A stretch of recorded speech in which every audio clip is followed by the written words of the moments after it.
No Condom Podcast, you know what it is. And with that being said, before we start this episode, I want to hit y'all with something. In case y'all don't know, I got, 5 albums out? 4 or 5 albums out. I've been doing this. 2008, August 8th marks when I dropped my first album. And so, with that being said, I just want to start this off with some bars. This is all from, this is off an old album. Yeah. If y'all have been rocking with us for a minute, you might know the bars. For those that haven't, you probably don't. So either way. And if you are from the city, Bell City, you know this man has bars.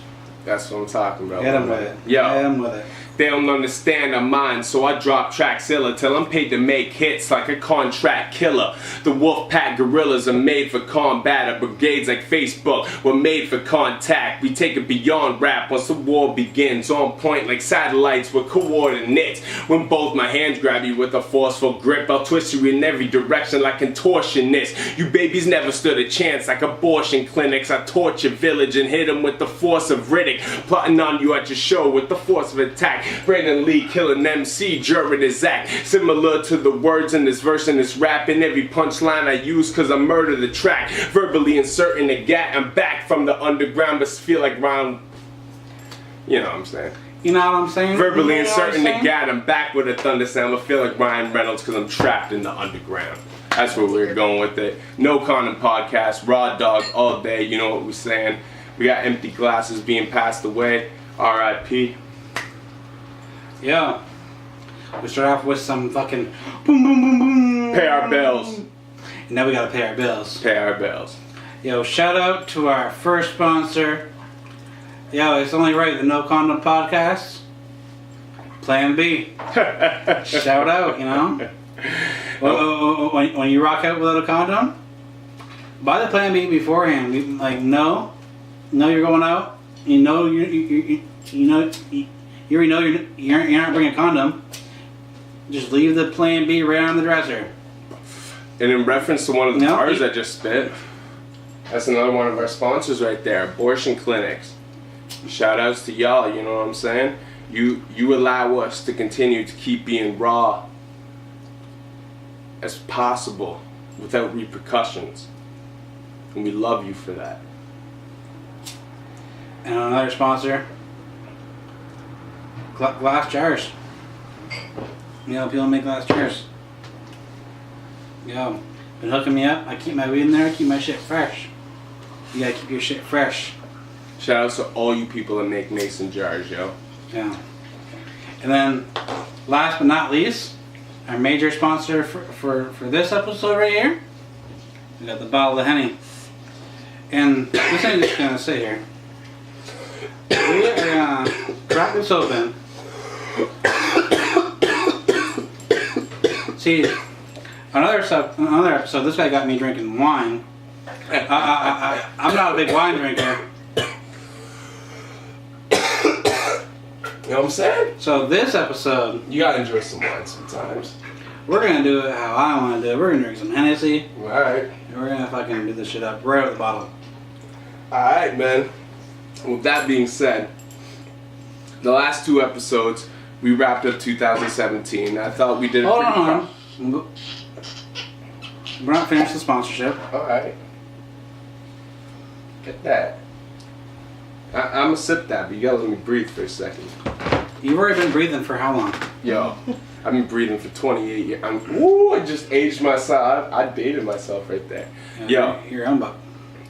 But, either way, I'm gonna sip that. pass that on to Alicia in the crib. You know what I'm saying? But so let's move it. Oh no, yo, you gotta do this because we're gonna get our sponsorship cut.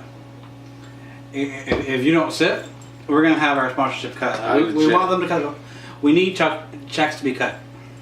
I gotta sip this shit right now. Yeah, just one little sip. It's not a big deal. Hit this shit, man. We grab the ashtray or some shit. You know what I'm saying? And this is my lighter. I want to make sure that I leave with this lighter too. So I gotta sip this shit right now. It's not a big deal. Yo, Alicia, I'll take another sip. If Tiger? Yeah, thank you. When you don't need chase with that. Yo. Nah. Jose and Hennessy. I feel like that's an insult to Hennessy is to chase it. Right? I'm not the Nas, luxury. man. I ain't Nas. I ain't get paid for no endorsements yet. Yo, holla. So, I'm trying to get us the check. And you're trying to fuck up our check. There you go. Got us our check, my man. Okay. So now we're getting on to, we're doing the wrap up, but Black Thought dropped the album of the year. Album of the year with a verse. So, I was giving it to what? Tory Lanez when we spoke last? Yep. Is that who I gave it to all along? Tory came up. I think most people would. Most people would before the Black Thought. Yeah, but yo, did you see the criticism about like the Dave shit and the Cassidy shit and all that with the Tory Lanez verse? No.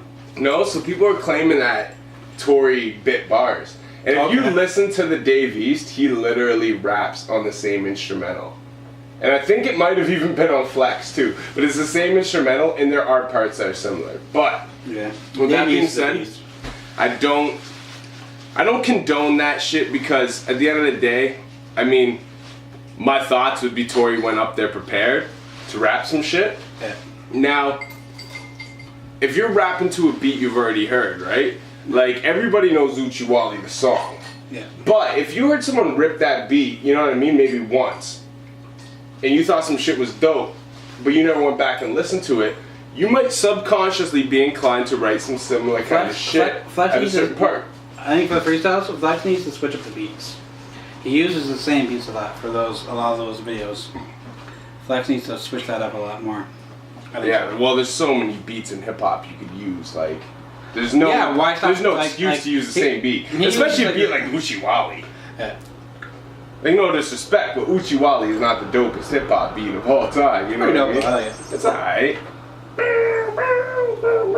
Like, it's alright, but like, I don't know. I'd rather hear, like, I want to hear someone But, like, spit on, yeah, like, like, so ghetto. You know what I mean? Boom, So yeah. boom, So boom. so we are getting into 2018. So let's finish up. We'll talk about the Black Alright. Thought. But Black Thought came in up there. It's almost like you heard everybody speaking on the internet, talking about how Tory killed this and everybody else might have killed Flex Series. Like, yo, fuck that. I'm gonna remind you who's the dopest. And he went up there and spazzed. Definitely. Speaking of spaz, do you know what else bothers me? Have you seen Hey, if you cut that up, if you cut that up and put hooks in between, that's that's probably the album of the year. that album of the year? Yo, do you know what else actually, speaking of spazzing, that bothers me a little bit? Not that it's whack, but like, have you ever seen that video clip? I think Team Backpack posted it, and it's like, yo, Win spazzed out on this. That white chick rapper. She's I haven't seen it. I've only seen a handful of Team Backpack things. But. like, she spit some kind of dope shit. I probably Like, should the though, way eh? people were like bigging it up, I'm like, she didn't kill this. Like, Tory went harder, you know what I mean? Like, pretty much everyone we named on the last podcast went way harder than that. She's dope though, for like a white female rap chick, you know what I mean? Like, she, you know, she ain't no fucking Chanel West Coast. But yeah, like, she's dope, but like, I don't know, just to say spazzed out, I'm thinking like, yo, that's like Tory spazzed out, but then Black Thought went up there and spazzed out. And we were already talking about how Black Thought and Meth had one of the best freestyles of the year. So Black Thought doubled up on this shit. But like obviously the Black Thought Funk Flex was way more than the He just the went one he did on in, Sway. man. He went in. That shit was next level. Do you see when he was on? Well, he's always on the Jimmy Fallon show, right? Yeah, and did you see when Jimmy Fallon interviewed him? He's Yeah, like, yo, it's cool to be on the other side of the chair for once. And like he's like, we printed out everything you said, and it was like one Yeah, scroll. yeah. I thought that was hilarious. But you know what? When I see shit like that, he laughed too. it He was almost like- makes me curious if like that was really that or not, though. You know what I mean? Like, was it really that? Like, was that verse really on that paper?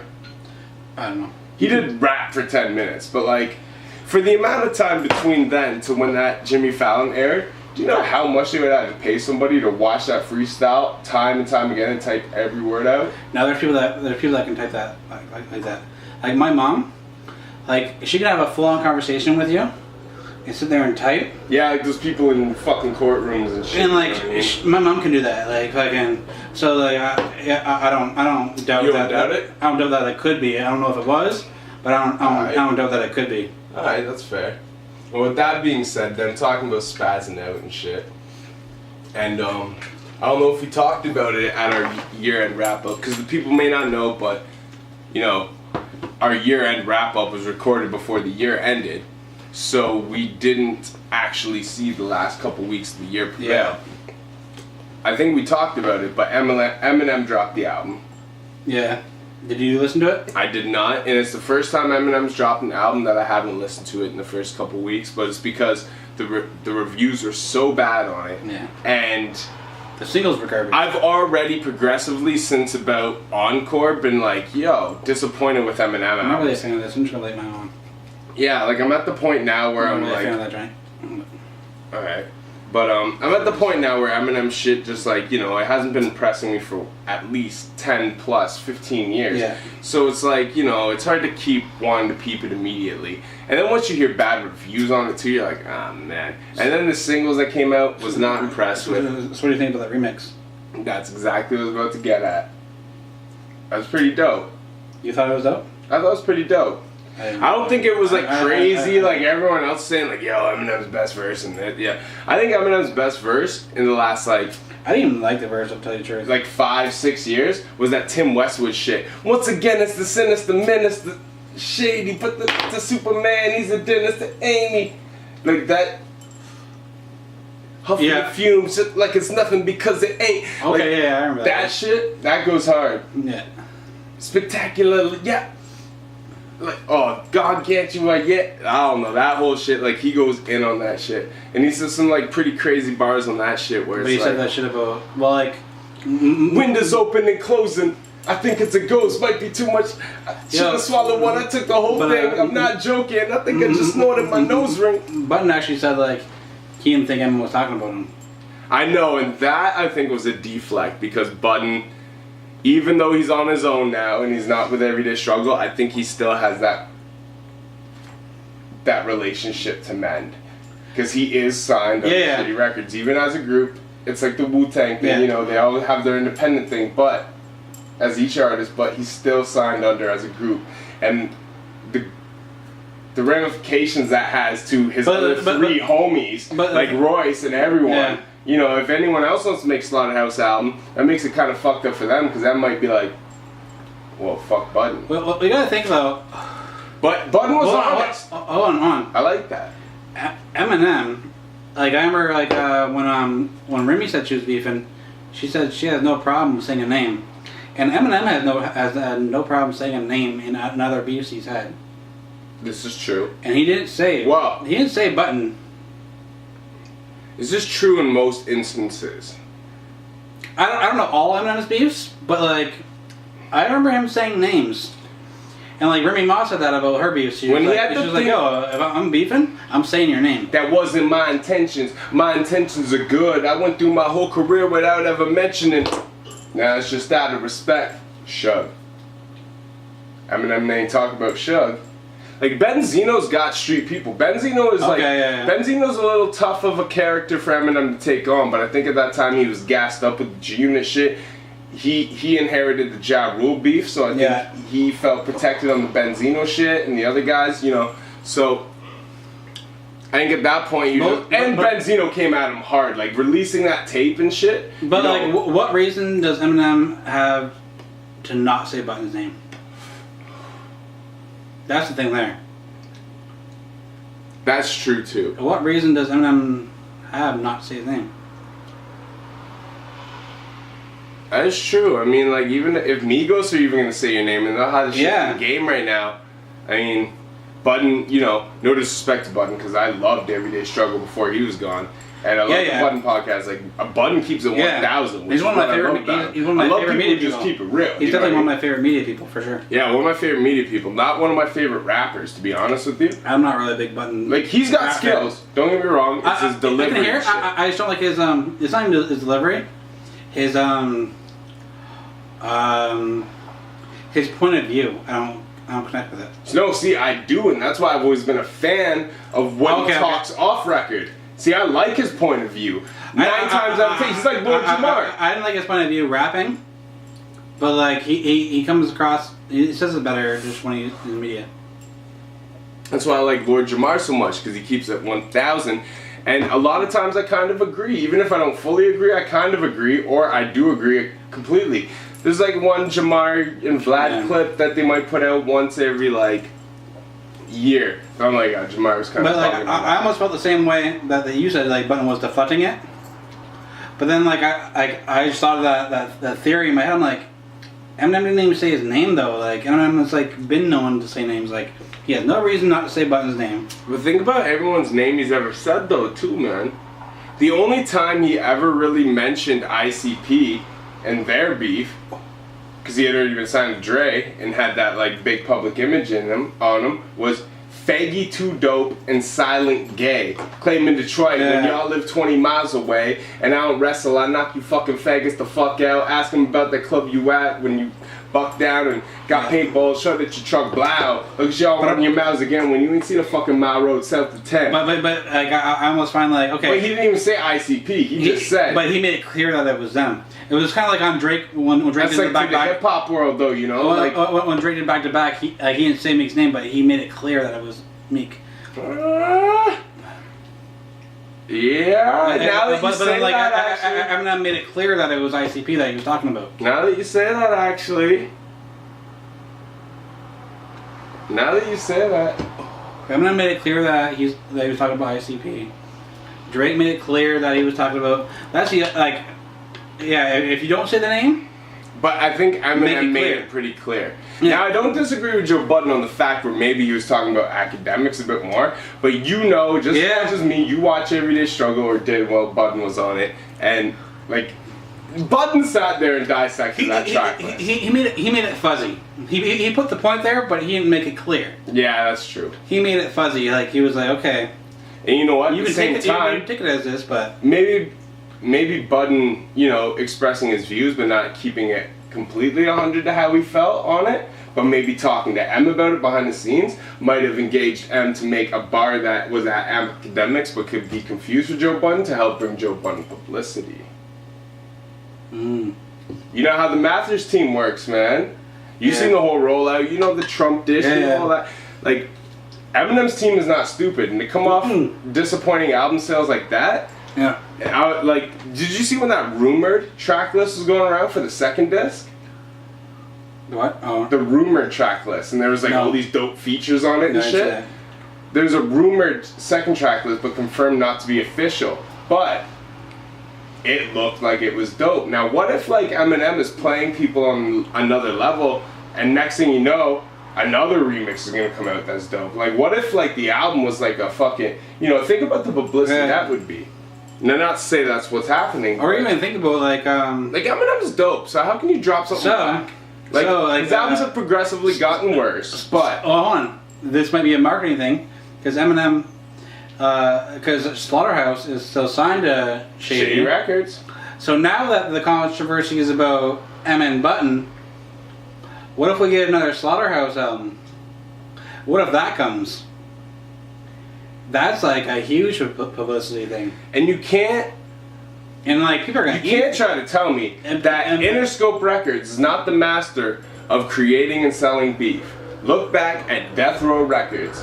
You know what I mean? Pac had beef with Dre. Dre did Aftermath. Aftermath is still Interscope. Death Row was Interscope. Yeah. You know what I'm saying? Like, all this shit is Interscope. Tupac, before he signed to Death Row, was signed to Interscope. Then he signed to Death Row, which is a branch of Interscope because shit presented the money. You know what I'm saying? Like, Interscope has their hand in this whole thing, pulling strings, making people beef with each other. But you can't look at Interscope the same way because Jimmy's not there no more. Yeah, well, you wanted to talk about Jimmy and all his ventures, you know what I mean? And I agree with that. He was that mind behind it, but once you have a blueprint, it's that difficult to keep running something in the same fashion, especially when you have the same people working around you. Okay, but when he goes somewhere else and makes something happen on another level, like... I think that's connections too, man. You have to look at that. Like, Dre played his cards right with Jimmy Iovine and brought him a lot of money. Did you watch the Defiant ones? Not yet. Man, like before we should. You know what I watched recently? We should probably come back to a Jimmy Iovine conversation. We should end that now. Yeah. But it's like all media. Like, it's subjective. When you're watching media, I gain so much respect for. I know, for and Jimmy Iovine trust me, after watching the Defiant ones. Trust me, I have a lot of respect for him. But if you watch a documentary on the Rockefeller family that's made by fucking PBS News, then you're gonna feel the same way as an uneducated individual about people and their roles they've played in history. You're gonna feel a different way. You're gonna watch that and be like, yo, these guys are dope. These guys made opportunity. I watched this within like last year. I've watched a lot of media stuff, and like I've watched stuff where I know they're sugarcoating themselves. You know what I'm saying? And people have done videos and like media is made to portray people in good images when it's about them, especially. I've watched a lot of this shit, so like I can tell what's like what they're trying to like overdo on. You know, I find the Defiant ones was just kind of like natural. I've seen clips from it. It does seem natural. And that's the thing, like sometimes the easiest thing is just talk about the most natural parts of things and the most real. But you have to look at Interscope, man. You have to look at Interscope. When he moves, think about how big Apple has gotten over the last 4 years. Because I'm telling you, Jimmy Iovine himself is an influential dude. How do you think him and Dre create headphones that cost, what, 20 times more than the average headphone people were buying prior to, and make them multi-million dollar corporation out of it? There was a big thing like Eminem saying in like the Defiant ones, he was saying like, Jimmy Iovine just kept on bugging me about these fucking headphones. Like there's always had to be a fucking point in the video where somebody's wearing the headphones, like to the point like he obsessively made that happen with every single video that came out around a certain time. And now if you look at what Beats did, because do you know what? It's the exact. Do you know what Jimmy Iovine did? Jimmy Iovine was pushing that. Like when people were just like, I don't know what to say. It's like, yeah, don't quote me. I don't read into modern American business. You know what I mean? Aside from like maybe the atrocities and the backdoor things, I don't read into like the mainstream information 9 times out of 10 about a lot of shit. But the one thing I will say is that is very similar to what Apple did. So it'd be very suiting for him to move to Apple if he mimicked their patterns of business. But if you think about the iPod came out and it was relatively useless if you think about it, aside from the fact Mac owned it. It was an Apple product. Yeah. But aside from that, it was the same as any other MP3 player. It's actually more annoying because it doesn't work standardly with all computers. You have to actually have a stupid fucking program. So it's the hardest one to use, but yet prevails as the best one over the years. Knocks every other competitor out of business and becomes its own cell phone. And creates its own whole musical market. Now tell me that's not the way Jimmy Iovine works. He's a perfect suit for Apple. Now that he's left, even like when he was going to Apple, he said in the thing, he was like, there was like years before when he was like telling Apple, like he's like, yo, we should get into like streaming and stuff like that, and like Apple hesitated for like, and like he had a vision for that whole thing. Like he said, Apple hesitated for years. Really? And then like finally like he convinced him to come in and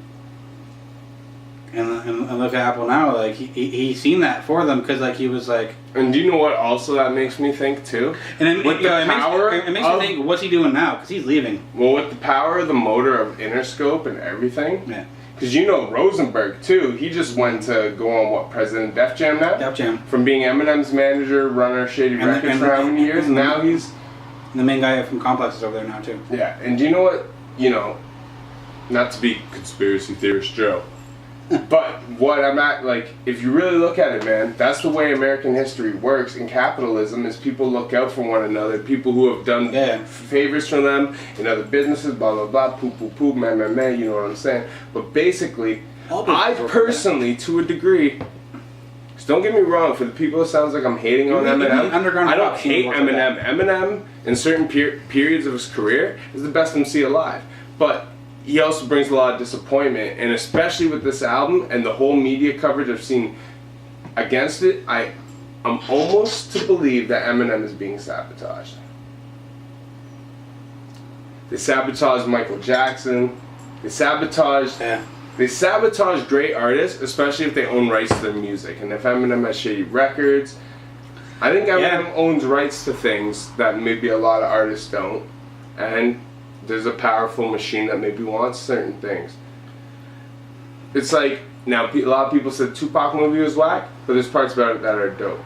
And it's when Afeni Shakur goes to Tupac. Well, Afeni, his mother, goes to Tupac once Tupac gets big, right? And she goes to him and she's like, she's bitching at him kind of about like the thug life thing, right? And he's like, you know, kind of like whatever. And she's like, he's like, what do you expect from me? I'm not a black leader or something, because she says something about black leaders. And she's like, the vice president of the United States is talking about you.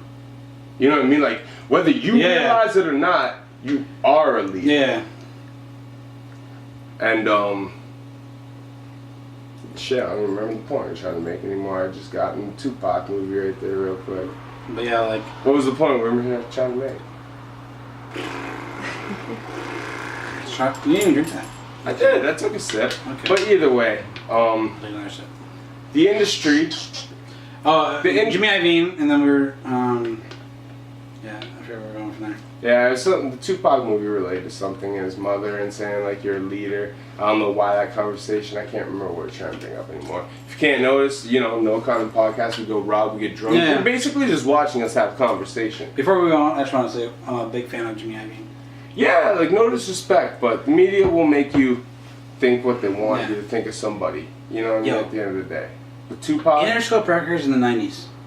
Well, that's what I'm trying to say, too. Like, you don't understand the power these guys have. Yeah, so you mentioned all the rappers, right? Well, first off, Death Row. Yeah. So, early Tupac. Snoop, Dr. Dre, DOC, Early Lady of Rage, DPG, fucking Warren G. Warren G was that jam. Okay, yeah. Just... You know, Get Death Row alone. Hold on, you think about what he had on the other side in the other genre? He had Tupac on the other side, just signed to Interscope, not under Death Row. Like, the East Coast West. Like, he ran another genre too. He had 9 Inch Nails and Marilyn Manson. I know. So you think about all the rappers he had at the time, and 9 Inch Nails and Marilyn Manson in the 90s. They're like the best-selling shit he had.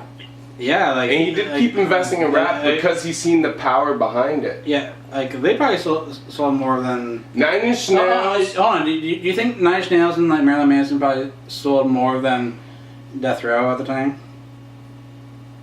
Well, it's a different genre. It's they were the number one label at the time. But then, like, hip-hop wasn't the number one grossing thing. This year, it just became the highest grossing music. So other genres are outselling. No Doubt. He had No Doubt. Yep. Come on, man. Like, shit, like... But Interscope... See, the crazy thing is what you have to understand about Interscope, though, is there's an image portrayal that, like, the Island Def Jam and that, like, these other labels are the biggest ball players. Yeah. But Interscope is, like, in the background being the biggest player of all time. Yeah. Tupac, one of the best selling albums. When you still bought physical albums, most sold albums of all time. Interscope. Before you signed to Death Row, and then Death Row was Interscope. All his shit is Interscope. The industry will say, oh, I remember the point I was trying to make now.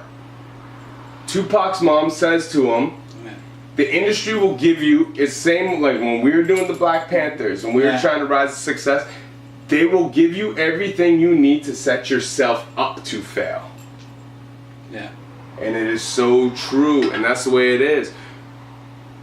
That's legit the way it is. And like Tupac's a whole other conversation, because my personal belief, the FBI or the CIA outed Tupac, well, not even the CIA, I don't even think it was on their level, because the FBI, when the Black Panther Party were so prominent, they were the ones who infiltrated and took them out. So I believe it was just one of those outlasting things, you know, and they just delivered it through the same section of government as they did the first time. They did it through the FBI.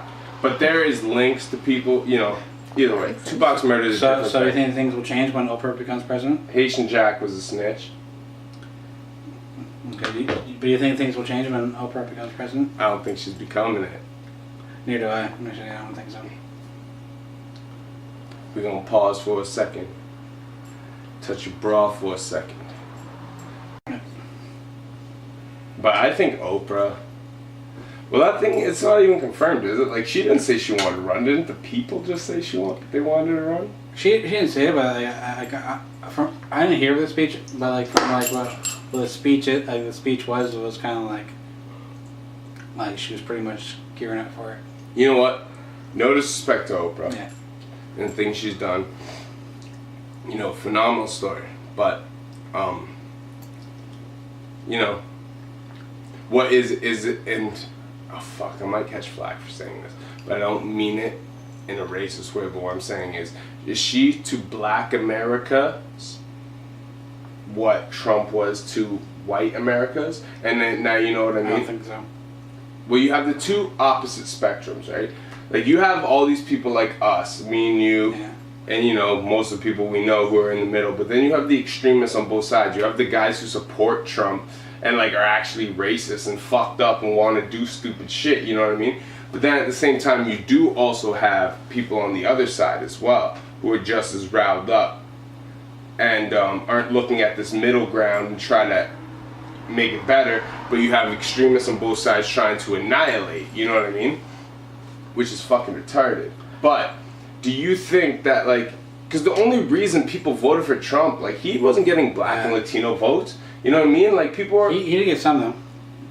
Probably not a lot, though, man. Not unless people really had financial interest, because this is what Trump was. He was the answer to kill things that Obama set in place, you know, that weren't making the rich quite as rich anymore. Maybe distributing the wealth a little more equal. And Trump has gotten office and abolished all those things. So when Trump said he was coming out of pocket, that's bullshit, man. He had people funding his campaign. Do you think a guy, what's the president of the United States make a year? $300,000, I think it is. Way less than what he was making before. Trump makes a lot more money than that on the side with what he's actually doing in business. You know what I mean? So for anybody to do, you know, especially somebody like Trump, he was the perfect figure for corporate America. He had already been on TV, done The Apprentice. He likes to have his face in the public. You know, he likes to troll on Twitter. Like, he likes to, you know, he likes popularity. Yeah. Not like a lot of people, when they do shit, they want to stay low key. He's like, I like popularity. I like being a fucking idiot. So he's put in place by corporate America to make certain reforms and, you know, tax cuts and stuff that maybe Obama's administration taken out. That's like, yeah, we want this shit. So he's going to leave office. You think there's going to be people that vote for Oprah, though? What I'm saying is this, you know, it's the same way people looked at Hillary. Now, don't get me wrong, I'm not comparing Hillary Clinton to Oprah. I think Oprah is amazing. I think she's a much better human being in so many ways. Oprah will get more votes than Hillary. Oh, for sure. Yeah, if they're voting against each other. Oprah. But what I'm trying to say is, it's what it was with Trump and Hillary. It's a lesser of two evils, except people picked the wrong lesser. Because at the end of the day, when the thing, especially in the United States, the Federal Reserve Act has been making you guys, you know, has been making them slaves to their own government and monetary system since 1913 when Woodrow Wilson signed it in.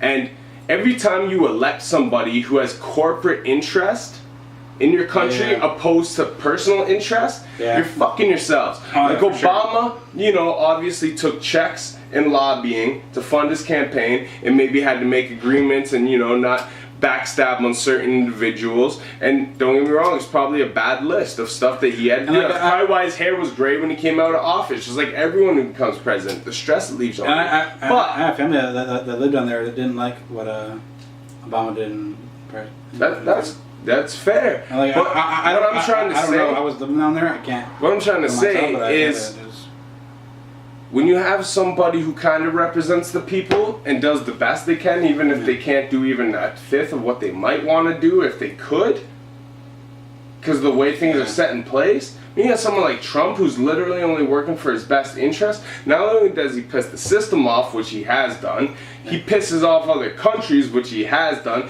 He pisses off everybody, and he makes it beneficial for him because he knows he may only have 4 years in office, and once he's out, he can at least benefit from these monetary laws they've made for rich people. And when you elect a capitalist... Wow, I didn't even think about that. Like, that's crazy. Like, yeah, when you elect a capitalist individual to rule the country, when he has You know what I mean? That's just common sense. It's like, it's crazy. So, regardless, at the end of the day, no matter who's more racist, because they're both racist. Hillary has videos of her from '94 being racist. But at the end of the day, when you take it back and you look at, like, you know, who has more to gain from the situation? Hillary has less to gain from it. So, she's the lesser of two evils, and that's why I say that. And Oprah, no disrespect to her, but she is, I don't know how much she's worth, but she's worth a lot of money. And you can't trust a capitalist profiting and beneficiary to his capitalist system as your president, or you will always fail. So who can beat Trump? Oprah. Bernie Sanders. Anyone? Is the best person in mind I could think of. Actually, you know who I think? The thing is, I don't think Bernie could. You'll never change the American government. Hold on. John F. Kennedy wanted to bring in a greenback. Because he came from a mob family. He came from a different upbringing. Can I say who I think would take the votes on Trump? Michelle Obama. Is she running? She could. Well, she could. That would be good, actually. She would kill it. You know what? She would beat Oprah, Trump. I think she could beat anybody. Yeah. The Obamas didn't do what they said they would, but you can't blame them because the system is not conscribed for you to just go in there and uproot everything, which is actually what Trump is kind of doing. But if you look at like where they started, like look at the way the country was left with Bush, and what Obama walked into. For the record, 9/11 obviously an inside job. Yeah, what Obama walked into. Yeah. After 8 years of Bush, but. And here's another question for you, right? People always do things with personal gain, especially people in power. And the way they pass it off, the same way 9/11 was done as an inside job, right? The way they pass it off is by making a scapegoat for it. You know what I mean? Like something to blame it on, the reason why someone else may have done something, right? Shit, I don't even remember the point I was trying to make from that anymore. You're talking about Obamas and shit like that. But I don't think anybody, like people have put up different stars and stuff like that. But like, I think the only person that could get the, because like, Trump has the middle America vote. No, do you know what he has? He has the fact that people had to pick a lesser of two evils. You had Hillary and Donald Trump to pick from, and opposed to when people had Barack Obama. Did you see like the way like the people who usually didn't for vote went and voted when Obama was running. You know what I mean? Yeah. Like the turnout. That's true. That's true. Yes. When you feel like you have no choice in the option, you're like, I have one of two races. You're probably losing the black vote. Think about, like, probably losing the Latino vote, and even a lot of white people like Puffy, me and you. I'm thinking the same way. I'm like, Puffy had the voter die, and then Young Jeezy had my president is black. Puffy and Young Jeezy at that time were very like they're pushing the narrative, but that's Obama. Yeah. But that's why people that didn't normally vote voted. You know, and Tupac was prolific, like the way he said, like, we in debt to see a black president. Yeah. And it's unfortunate. It was maybe only 10 years or less than 10 years after he passed that happened. Imagine if Tupac would have become president. Here's another question. Imagine if he lived in. Here's another question. President. If Tupac never said that in a rhyme, What would have happened? Would it have happened?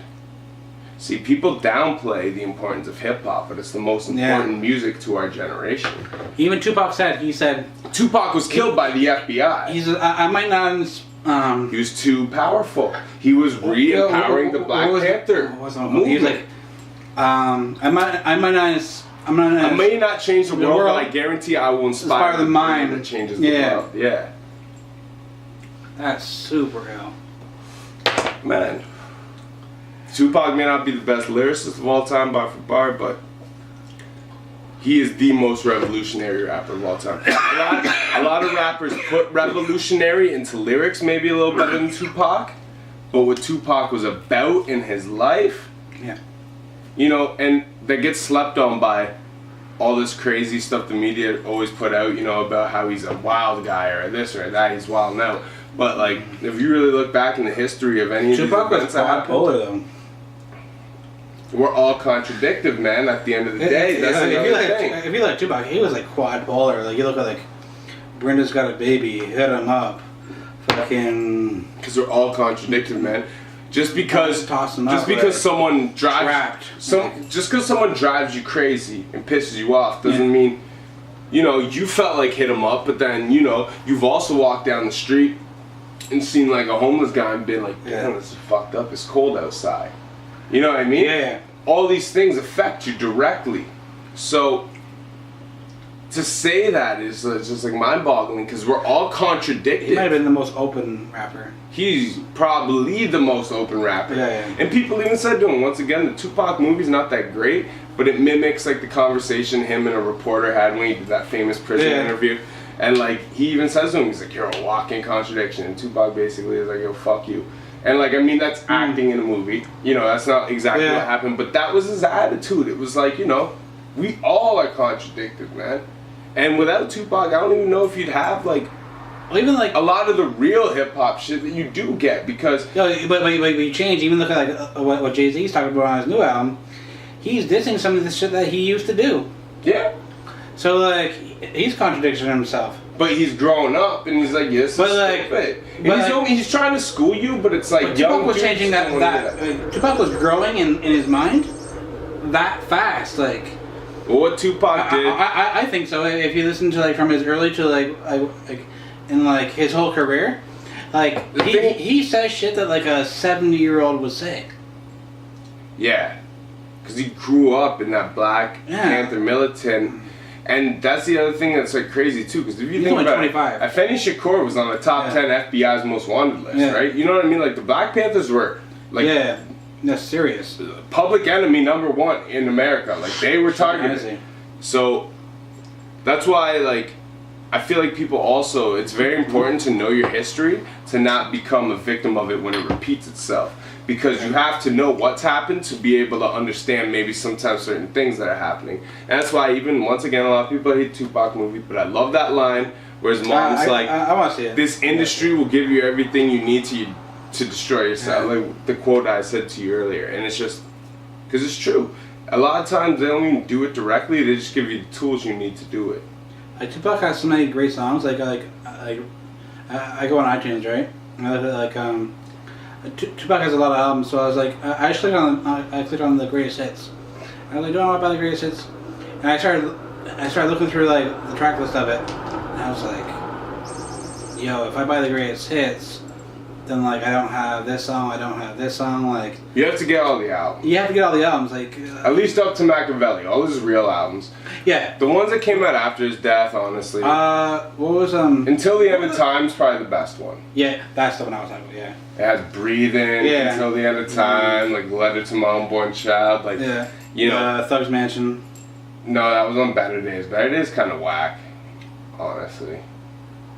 The one thing I like about it has the. What did you say? Until the End of Time. Oh, and that shit's ill. Yeah.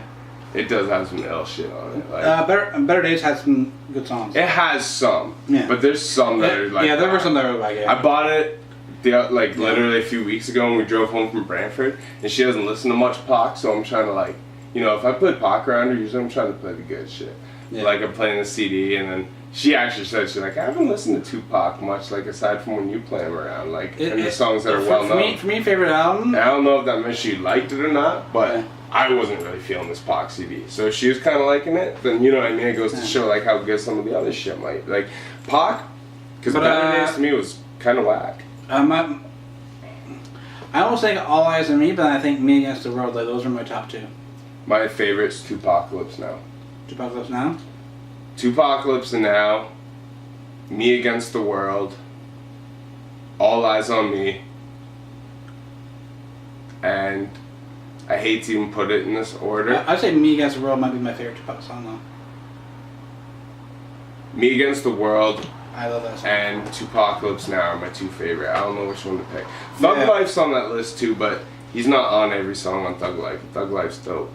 But that's what I mean, man. Tupac wanted to revolutionize the streets. Thug Life was a political movement disguised in a thug image. You know what I mean? And that's what I like about the movie. Like, even if the acting was kind of bad and stuff, It's basically like watching a Tupac documentary that the true fan knows. Yeah. And maybe some of the mainstream documentaries and stuff didn't cover, but like as a fan, you research, you learn shit, knows. Basically put into a movie with kind of like B class acting, C class acting. So it's not acted very well, but it's like basically watching a documentary. It hits not all, but a lot of the important points. It just doesn't dive deep into them to give them emotion. But even when I first heard they were doing that, It's like watching a slideshow, kind of. like when I first heard they were doing that, my first thought was like, that's gonna be hard. Woo! Alicia spilling drink. Yeah, well, that is a hard movie to make, and especially Tupac, when like Tupac's so unique. that's the other thing because like that- NWA movie had Dr. Dre and Ice Cube watching over every move, making sure Exactly. they liked it. Exactly. So then the Tupac movie, like, It was other people who had experienced his life, put the story together, and you got representation. And no disrespect, because Benny Boom directed it, right? Yeah. But no disrespect to him, but like even like me personally, like back then, like his mother was still alive. but you know what? So people that I would have around that I would be asking the questions about if I was producing the movie, I'd have like I definitely have the Outlaws. I think they were there. Like that's what I mean. Everyone the movie is accurate. That's the thing that blows me away because with how people talked about it, I thought it was going to be some cheesy fucking, but it's actually accurate. I heard there was an iPhone in there. I didn't see the iPhone. Okay. I might have went out for a cigarette once or twice during it.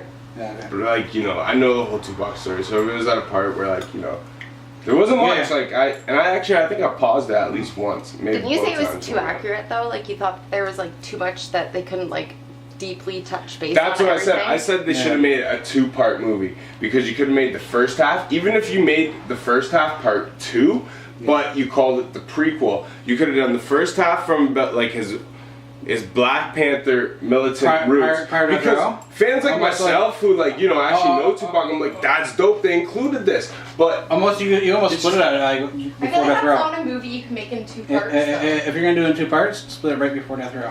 almost, but not quite because the Death Row, like basically from Digital Underground to Death Row and the Death. Such a change at that point though. But it's only 5 years. But if you made that a 2-hour movie itself, it's followable and you're able to dig into the different characters. Like, imagine actually digging into Shock G's emotion. And so things like maybe when people... So where did you say it ends? For the first movie? I would say you do like a Afeni Shakur, Matulu Shakur, you do the Black Panther history. Yeah. Pac's birth, the prison, like all this stuff, which is very vital key points to the militant individual he was in his mindset and what he was trying to do. You know what I mean? Like that deserved a movie in itself. That deserved 2 hours explaining up until the point where maybe he did Juice or like after Juice, and then the second movie start middle to or maybe after Juice. maybe the first movie can go to like First album. First album. The first album was a little bit before Juice, wasn't it? I think so. Yeah. So, that would be even better. If you want to Tupacalypse Now. Tupacalypse Now. And then the rest of the movie be the career. And then you could do the career, release it first. Yeah. Because that's the story that people are most interested in. But even like if you made the movie at once as a 4-hour movie, and you split it in half, release it almost like Star Wars, you know what I mean? How they did, except they didn't record it all at the same time, but you know what I'm saying. Yeah. But release then the second half is the first half of the movie, Tupac's career, 2-hour movie, phenomenally done, all the proper detail, because they touch on everything in the Tupac movie, but it's not executed properly. Okay. And so you need some really good actors, really, stop trying to find a guy who looks so much like Tupac who can act like him. Actually, find someone who really acts like the Biggie him. movie. What do you think about that? I hated the Biggie movie. I almost think the Tupac movie is better than the Biggie movie. Because like the Biggie movie. And people hate on the Tupac movie, but I thought Notorious was so whack. Diddy produced it. He made himself look like he was so cool. No disrespect to Diddy. I have mad respect for Diddy. And real hip hop heads are gonna look at me like I'm crazy for saying that, but I mean, like, as anyone, you know what I mean, who can make, Diddy, there's nothing to disrespect about. Yeah. I can't disrespect Diddy. I grew up in my teenage years thinking Diddy was whack. He just needs to say pause when he says certain things. I can't even hate, man. Diddy. I can't hate on Diddy, man. I can't. I can't. I just had to throw that out because the recent. I know, but man, Biggie, Yeah. The Locks, Mace, Yeah. Faith Evans, Mary J. Blige. Yeah. And Sean John is dope clothing. They were. But at a point they were super. At a point, they were. They were super dope. Man, Diddy, I can't even lie. The band, you remember? You remember making the band? Ciroc is a good vodka. Ciroc is a good. I almost bought a bottle of Ciroc tonight. Yo, But Ciroc is you good were vodka. at my crib and like Lindsay's like, yo, like he's here. I'm like, oh, word. So I didn't buy nothing. I almost bought Ciroc. But Diddy? I like Look at Ciroc. that. Shine. What's that? Shine. Yeah. Black Rob. Even I'm not a huge fan of, but Machine Gun Kelly. French Montana. Yeah. Yeah, French. Whew. Yeah. Loon. People forget about Loon. Like, People I forget forgot about about Loon until you said that. 112. 112. Come on. Yeah. That's crazy. Diddy has done some wack shit. Did we say Biggie? We must have. Yeah. Listened to the first. Obviously. But Puffy, like, man, you can't hate. and like He's like Russell Simmons, but no disrespect to Russell Simmons, but almost cooler because he never left hip hop. Russell Simmons got in hip hop. He's like, yeah, I see money in this. Made it pop, and it was like, alright, let white people take over his label. yeah. But Leon the look on Cohen. your face right there. I'm like, I'm not trying to shit on Russell, but like the look on your face is like, motherfucker, you better talk about Russell, like. But like, No respect to Russell Yeah. either. Def Jam is my favorite hip hop label of all time. But, like, legit, like. well, if you look at like, Def Jam has to be. Legit. Def Jam has to be like, It is the best label of all time. yeah. But, even reading this book shows you. Like, I don't know. No disrespect. Russell Simmons, yeah. But Diddy you gotta respect because he stayed with hip hop, man. Yeah. He got into like 93, we're like now what, 2008 now? Or 2018 now? So No, what's like- that? 25 years? Diddy's been going, we won't stop. We can't stop. Yeah. Yeah. I told him we don't stop. Like, you can't hate that! You can't, and like for him to open and be like, yo, I don't write rhymes, I write checks. I respect So that. you know what I hate? That's why I hated Puffy in my teen years. When I was young, I fucked with Puffy. Then when I got older and started getting the art of rap and blah blah, and I was like, yo, that's whack. But then, do you know when I changed my mind? It wasn't even till this point. I'm biased, but I changed my mind on Dr. Dre first. And I was like, yeah, well, he makes all the hot beats. And then over years, when you start to learn that all he really did is mix the hot beats because people like Scott Storch played these hits and no disrespect to Dre either because he's phenomenal. Like one of the nobody instrument like. But honestly, like, but I think early Dre was actually when Dre was kind of producing like the own shit. Like, yeah. But even that like, shit was hot. Yo, but even here, like, 2001 is what everybody loves. Yo, Warren G said which is still him. Warren G even said like on the first Chronic that like he brought a lot of the samples in, and like he was like, yo, like Dre, you should use this record, and fucking, and some of those shits like were fucking. So he's always had kind of like. I'm not saying always, but like. But do you know what that is? But like even like that's artistic great. That's how you make artistic greatness. Is suggestions from people around. It's almost the same well. thing we were just on the other podcast. I were saying about Lil' Kim. If you think about, because like we were saying, because Lil' Kim writes her rhyme and then Biggie would go over it. It's almost like, and that's almost like a good formula to make the great shit. So is Dre doing the same thing? Kind of like. Know what I think is happening? Or he's taking a certain part and like. Well, I think in like NWA. Well, the thing is, as a producer, like I'll different even people say, people- as myself when I make beats, right? Yeah. Sometimes someone comes to me with a sample. Yeah. they're not able to make a beat out of it, and they tell me what they want me to do with it. And I'm like, alright. Speaking of that, I want to do that. And sometimes... I'm bring samples here, but... But, yeah, you know what I mean? I'll do it. You know, I will do it. Yeah. That doesn't mean it's the most passionate beat I'm behind, because as a producer, part of the beauty of making a beat is finding that sample, chopping it up yourself, and making art out of it. You know what I mean? It's like, that's why, like, Primo, I've heard him say, I don't know if he said it, either way, I read it, or maybe I created the theory out of my head just by hearing what Primo said, but basically Primo, Nas came to Primo with the Memory Lane sample, wanted to chop, and Primo's kind of like, to my understanding from what he said maybe in an interview, was like, yeah, you know, whatever. Yeah. I'll do it. But wasn't like huge on it. And it became like a classic beat. And people, and he's kind of like, yeah, it's crazy because, like, you know, you kind of never really know what will, you know. But Nas came to that with him, but that would be like trying to discredit Primo for making Memory Lane. Right. Like, you can't discredit someone for catering to the artist. Yeah. Like, that's ridiculous. Well, even like what point I'm trying to make. Even if you look at what Premier did with Prime.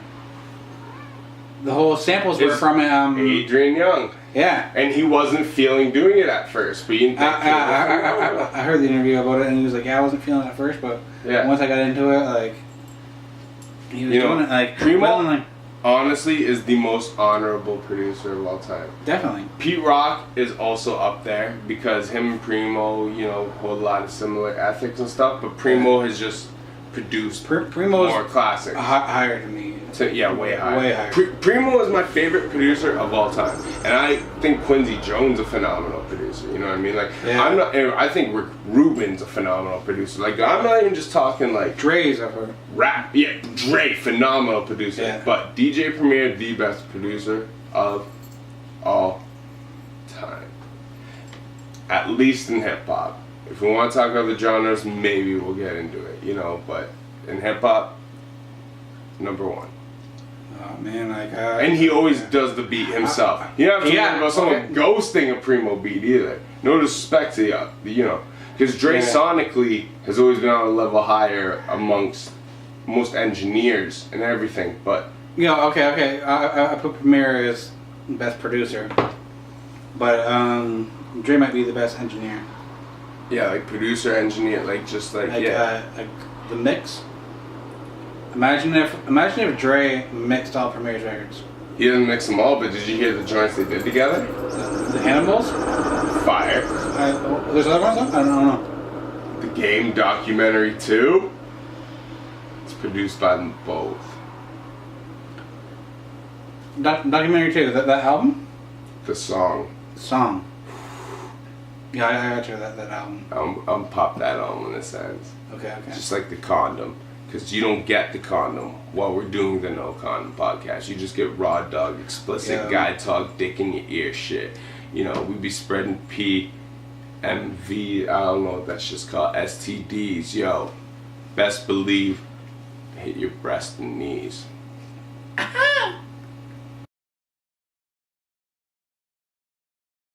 My one side is touching the toilet seat. That's lazy wiping. I feel like you probably got a lot more poo on your butt than I do. And I'm scared about the amount of poo on my butt. Standing up, I feel like I can never wipe my butt with toilet paper and get clean enough. If I could take like 5 showers a day, I would. And I would wipe just to clean your ass? I would wipe every time. Like even when I think I'm done, I wipe it one more time.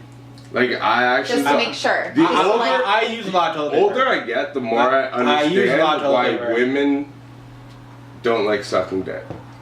Not all of them, but like most of them. There's the odd girl who does like sucking dick. Yeah, so you figure this out? But... There's science to this? Yeah, because guys smell like shit and fucking sweaty balls all the time. You could fucking shower in the morning and by 5 that afternoon when you get home, like, you smell like shit and sweaty balls. Like, it is a never-ending process. You don't really wipe your dick either. Like, at least when we take a piss, we, like, wipe ourselves. I do. If I'm still dripping, I take a piece of toilet paper and I dab the tip. So. You do? Oh, good. fuck yeah. I don't have a penis, so I don't know. Yeah, no, I'm not gross. I hate not showering for 2 days. And my balls are all sweaty and shit. Even sometimes, like... And even, like, I don't... Yeah, She doesn't like shave shit, like shave chest and shit, so I don't even like generally shave the hair on the top of my dick. But I don't know if she realized, but I shave my balls like a motherfucker. Not with a razor, but I butt them. As soon as I got like, I feel like there's hairs hanging on my balls. I'm like, this is nasty as shit. If I was Lindsay, I would not be sucking these balls. So I'm like, I'll make sure at least these balls are clean. Yeah. But you have to like stretch it out though. No, you know what you have to do? Like, you have to jerk off about 3 times because you have to shrink your balls up once you've clipped off like kind of like the long ones that you can kind of get. Then you have to shrink them up because electric trimmers get caught in your ball skin because it's Use saggy. an electric trimmer on your balls? Yeah, I'm using a razor blade. Holy shit! Girl, if yeah. Use an electric trimmer on your balls. You're not using a razor blade, babe, because if you do, you're not. that shit's growing in like a beard eventually. Hell no, I learned that when I was 13 years old. I started shaving my face. Yeah, you leave that for certain parts of your I was body. actually more scared of the blade than I was like the electric. That's Really? just scary too. I feel like you have more control over a blade though. But like you know, Electric buzzer, but you have to jerk off about 3 times But because even you going jerk back- off once, you get your nuts nice and tight, and then a lot of the balls hairs stick out so far because it's not this big saggy sack, but it's this little tight thing. So there's like all these long hairs that you never realized existed sticking out. So you like almost trim them like it's normal, but at the point when you finally start trimming, you've already nutted, so your balls slowly start to get bigger again. And you're in a hurry. Fuck. And you're like, alright, now I have to jerk off again. I got my balls tight again. Get them tight again. Start shaving, but if you don't tend to your boner within 30 seconds, it starts to not bonerized anymore, and then you're not shrink anyways, or you expand again anyway, so you're like, fuck. It's like a very barbaric and savage process to get your balls clean. But even what I was saying, like right after I piss, like If you ever notice, I generally shave when you're not home. This is why. Because it's a process. It is takes a you little barbaric while. process. Okay. You So, bust a few nuts, generally, while shaving your balls if you want to do it properly. So even the washroom, like I'll piss. And then the day after, you still go piss at work and you notice like a long hair, you're like, why weren't you there yesterday? Do you pluck it? I have, and it's not very comfortable, but I have done that. Yeah, it's not. But I back to the original point, because you just went on a whole tangent of that. Ball hair. So after the piss, before I put it away, when I'm washing my hands,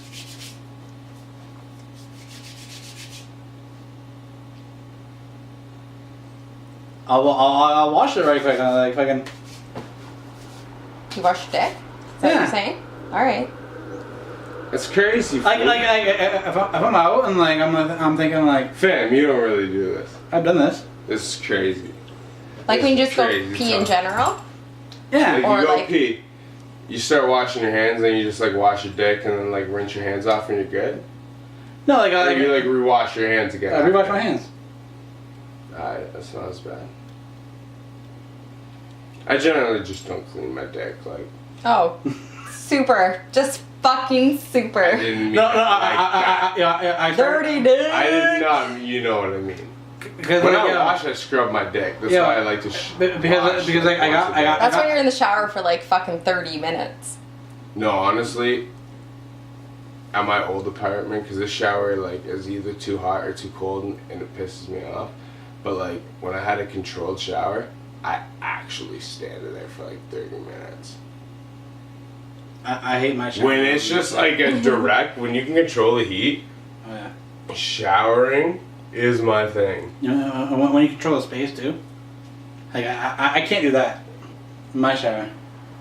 I can't do that in any shower. I'm too lanky. But like, but me, I can't do this. No, like I can't do that. Like It's either too hot or too It's cold too unless cold, you run too it for hot, like yeah. you have to run it for like 5 10 minutes minutes. before it like settles. mine's pretty Yeah. good temperature wise.